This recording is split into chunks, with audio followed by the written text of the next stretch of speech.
정부가 블록체인과 메타버스 등 신기술 분야에 대한 규제 개혁에 나설 전망입니다.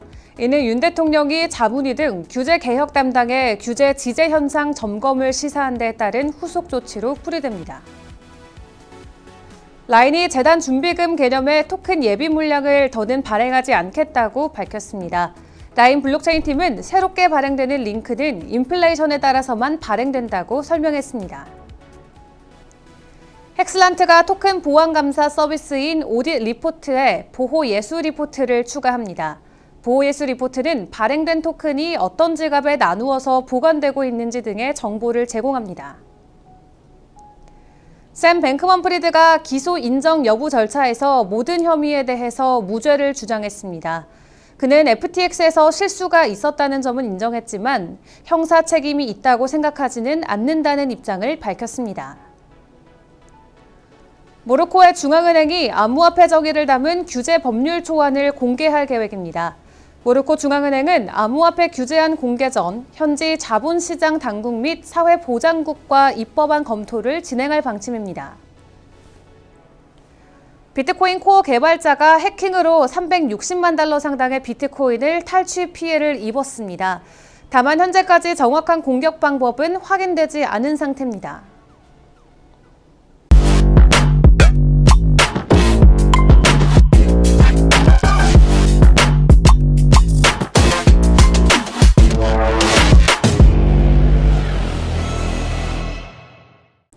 안녕하세요. 1월 5일 목요일의 블록체인 투데이입니다. 처음 100억 원대 사기 혐의로 재판에 넘겨진 이정훈 전 비썸홀딩스 이사회 의장이 1심에서 무죄를 선고받았습니다. 검찰은 이 전 의장이 계약금과 위약금 등의 명목으로 1,100억 원을 뜯어냈다며 지난해 10월 징역 8년을 구형했는데요. 다만 재판부는 비록 BXDT 코인이 상장되지는 않았지만 이 전 의장의 의사와는 무관하다고 판단했습니다. 오늘 블록체인 업계의 주요 소식입니다. 정부가 블록체인과 메타버스, 인공지능 등 신기술 분야에 대한 규제 개혁에 나설 전망입니다. 국가 경제 정책 방향을 수립 조율하는 대통령 직속 국민경제자문회의는 지난달 윤 대통령 주재로 첫 회의를 마친 뒤 신기술 분야에 대한 규제 개혁을 다룬 혁신 친화적 규제 설계 수립에 착수했는데요. 이는 윤 대통령이 자문위 등 규제 개혁 담당의 규제 지재 현상 점검을 지시한 데 따른 후속 조치로 풀이됩니다.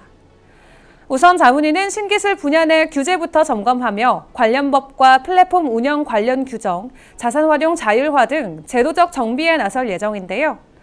이와 관련해 대통령실 관계자는 단순히 규제를 걷어내겠다는 것보다는 기술과 산업시장에 맞춰서 지원에 나서겠다는 게 정부의 방향이라고 전했습니다. 네이버 계열사 라인의 블록체인사가 최근 재단 준비금 개념의 토큰 예비 물량을 더는 발행하지 않겠다는 내용의 제로 리저브 전략을 발표했습니다. 라인 블록체인 팀은 최근 3세대 메인넷 핀CR 론칭 소식을 알리면서 제로 리저브 전략을 담은 토큰 이코노미 2.0을 발표했는데요. 제로 리저브는 재단이 보유하고 있는 준비금 개념인 리저브 물량을 따로 두지 않는 것을 의미합니다.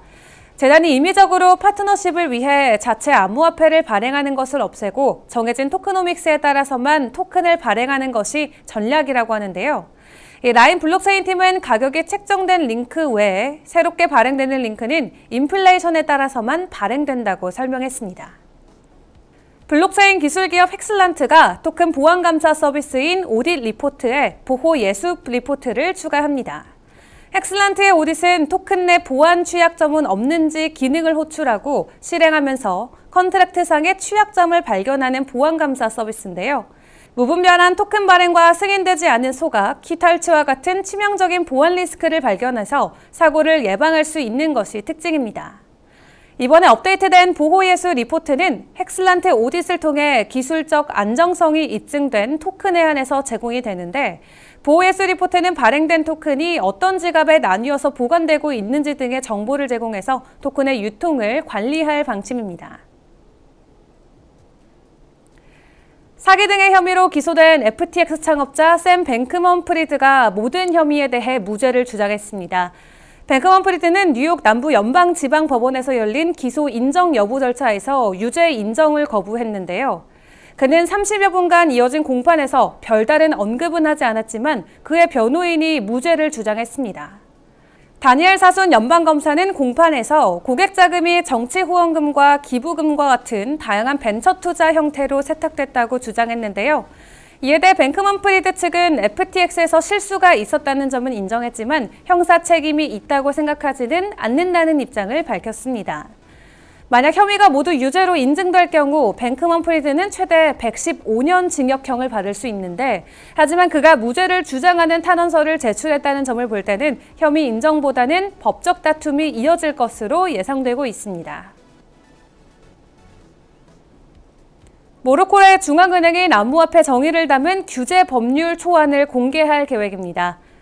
지난달 모로코 중앙은행장은 개인 투자자 보호에 초점을 맞춘 암호화폐 입법안 공개 계획을 발표한 것으로 알려졌는데요.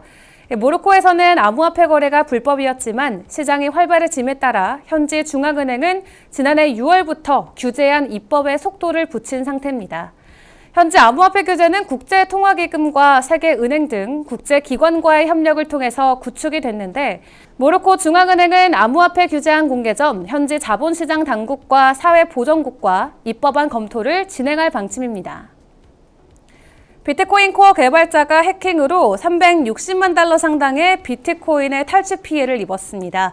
비트코인 코어 개발자 루크 다쉬르는 자신의 트위터에서 PGP 키 손상으로 많은 비트코인을 도난당했는데 방법을 모르겠다며 커뮤니티에 도움을 요청했습니다. PGP는 암호화폐 소프트웨어로 서버에 저장된 정보를 암호화해서 미승인 접근이나 조작을 방지하고 개인키가 있어야 데이터 복원화가 가능하다는 것이 특징인데요. 이 개발자는 도난당한 비트코인 일부가 전송된 지갑 주소를 공유했습니다. 확인해본 결과 해당 주소에서는 총 216.93개 비트코인 거래가 있었고 해당 금액은 현재 약 360만 달러 상당으로 추정되고 있습니다. 현재까지 정확한 공격 방법은 확인되지 않은 상태인데요. 다만 일부 개발자들은 지난해 11월 다쉬르의 서버가 손상됐던 일이 원인일 수 있다고 언급하고 있습니다. 비트코인이 양자 컴퓨터를 대응할 수 있다는 진단이 나왔습니다. 기존 비트코인 지갑 서명 알고리즘이 양자 저항 알고리즘으로 대체될 수 있다는 건데요. 또한 고사양의 양자 컴퓨터가 나오더라도 비트코인의 암호화가 해독될 가능성은 높지 않다는 설명입니다. 더욱더 자세한 비트코인 전망과 차트 분석은 정오에 방영되는 블록체인 투데이 플러스에서 함께하겠습니다. 그럼 소통의 시간에 만나요.